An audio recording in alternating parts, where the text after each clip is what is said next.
What's going on, everybody? What's going on, guys? Welcome back to another video here with the Playbook Sports Podcast. As mentioned on our podcast when we were in studio this week, we're all going to give a preview to all of our team's games and a post game, kind of what went wrong, what went right as the post game, and what are the keys to the game and the key matchups heading into the game and the pregame part of things.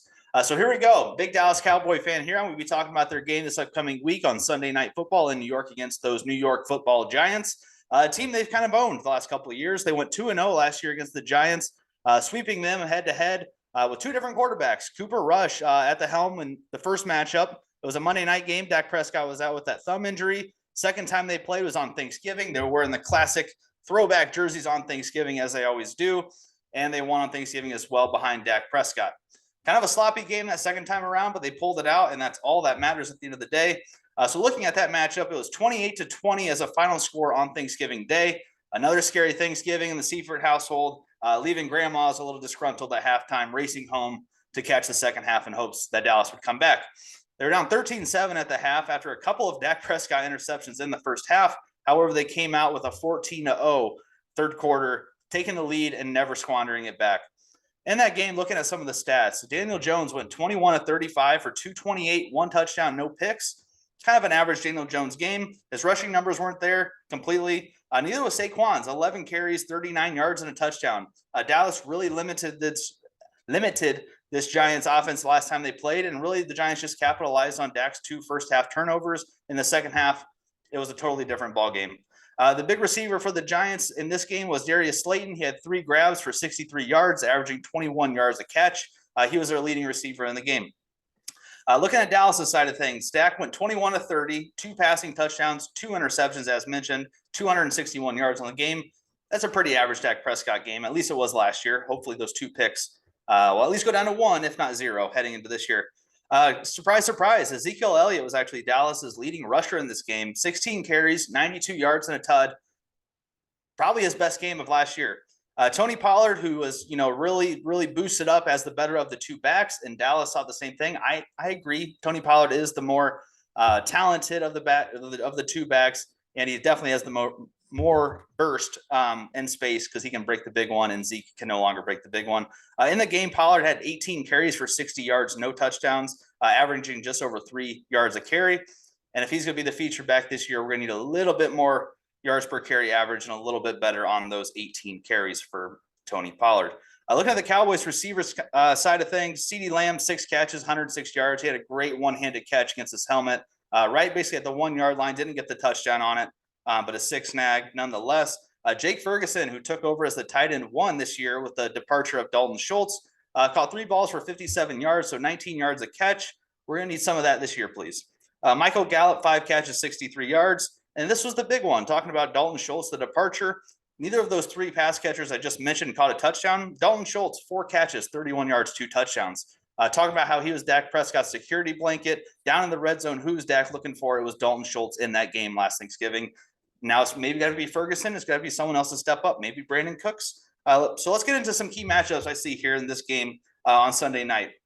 Obviously, you start in the trenches. You look at the Cowboys' offensive line, kind of restructured a little bit, bringing back everyone from last year. They paid Zach Martin. They paid Terrence Steele, so that right side of the line should be really strong. You have old-ass Tyron Smith at left guard, so that's a little tough. And then you have a second-year Tyler Smith at left tackle. Actually, I think they're going to do Tyron at tackle, Tyler at guard. Either way, both the Smiths on the left side of that line. And then you look at the Giants' D-line. That's probably the best part of their defense. I'm not a big fan of their secondary or their linebacking core, but their D-line is pretty ferocious. So let's see if Dallas can hold up against that pass rush. And on the same thing on the other side, the Giants used not a lot of draft capital, used some draft capital on a new center this year. Probably the best center in the draft, in my opinion, out of Minnesota. And then they got Deonte Banks on the opposite side in the draft, but we'll get to him later. But talking about this new Giants offensive line with their draft pick at center, you look at Dallas's defensive line. It was probably the best part of their defense last year, obviously headlined by Micah Parsons and DeMarcus Lawrence.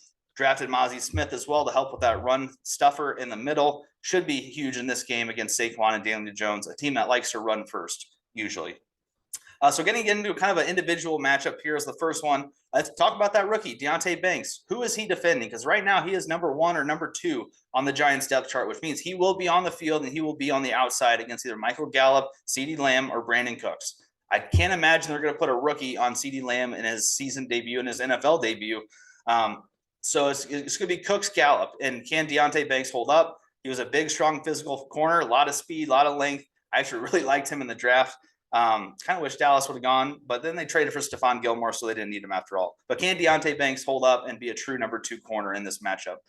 The third matchup's on Dallas' side of the ball. Leighton Vander Esch. He's going to have to guard the new addition of Darren Waller if he plays. I know he has a hamstring kind of nagging him, but if he doesn't play, Daniel Bellinger kind of thrashed the Cowboys in that matchup on Thanksgiving last year. I don't have the stats written down here, but a couple of bootlegs from Daniel Jones, and he got a couple of good racks on those bootleg throws.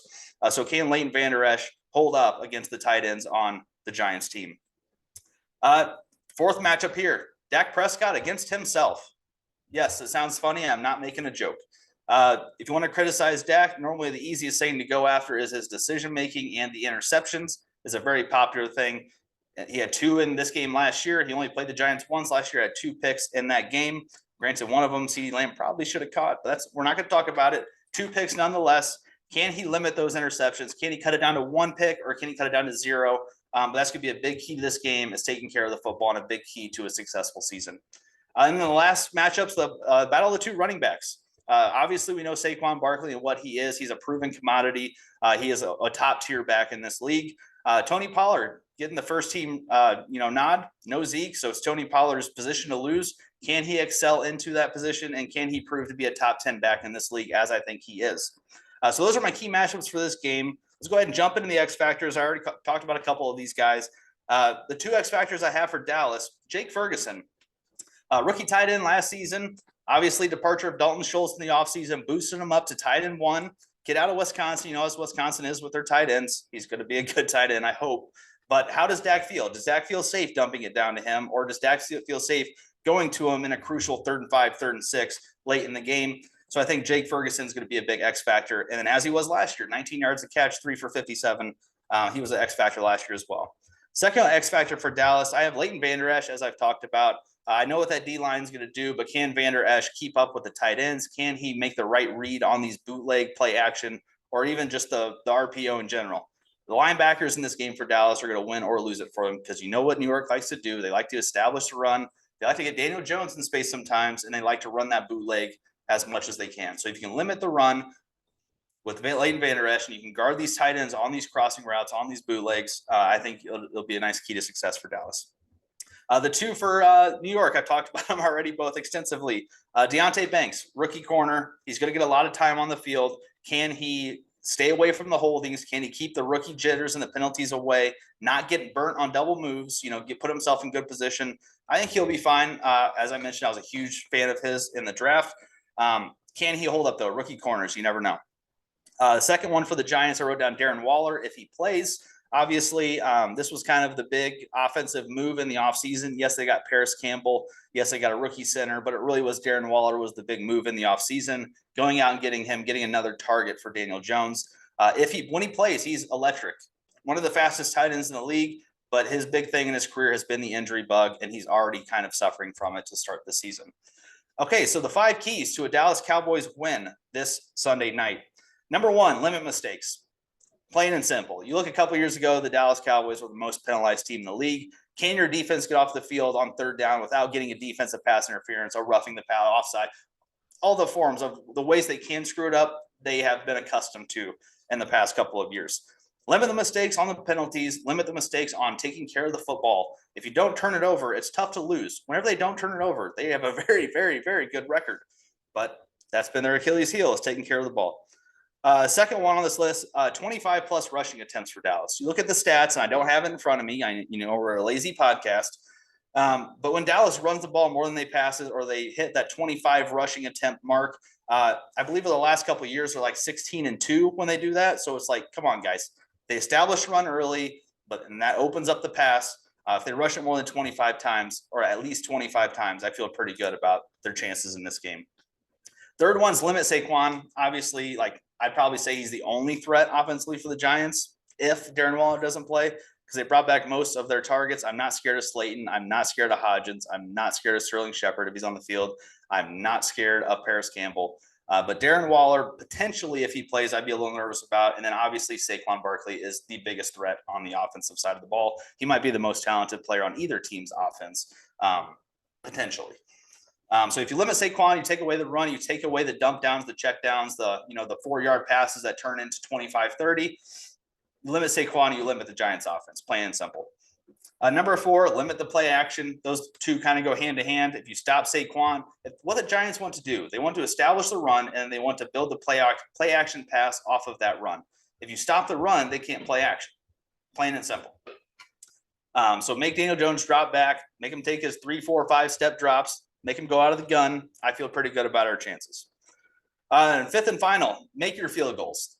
Obviously a new kicker this year for Dallas, but that was a big struggle going down the stretch of last season was special teams, especially getting those points whenever that you had the opportunity to get them. Make your field goals. Make your field goals. You don't want to squander points. All right, so let's get to the final point of this video and what you all have been waiting for. On our podcast, I took the Giants plus 3.5 on the spread, as I normally do. I normally take against the Cowboys spreads because they'll somehow muck it up. And even if they lose, then I get the point for the pick, right? So my final score prediction for this Sunday night, as Dallas has beaten, or Dak Prescott has beaten the Giants 10 straight times. So obviously that influences my pick this weekend. I think Dallas's offense is better than the Giants' offense. I think Dallas's defense is better than the Giants' defense. I'd probably give the Giants a little nod on the coaching. Obviously, Brian Daboll, great first year last year. Mike McCarthy is kind of questionable. Obviously he's a Super Bowl winning coach, but was it because of Aaron Rodgers? And his time management in Dallas and his decision-making in Dallas on 4th downs have not been great over the last couple of years. So my final score prediction here, 23-16 Dallas. They'll cover the 3.5 according to this prediction, and then the game will go under according to this prediction. Thanks for watching. We'll see you in the next one. We'll see you on Monday, and hopefully I'm a happy Cowboy fan on Monday. Peace.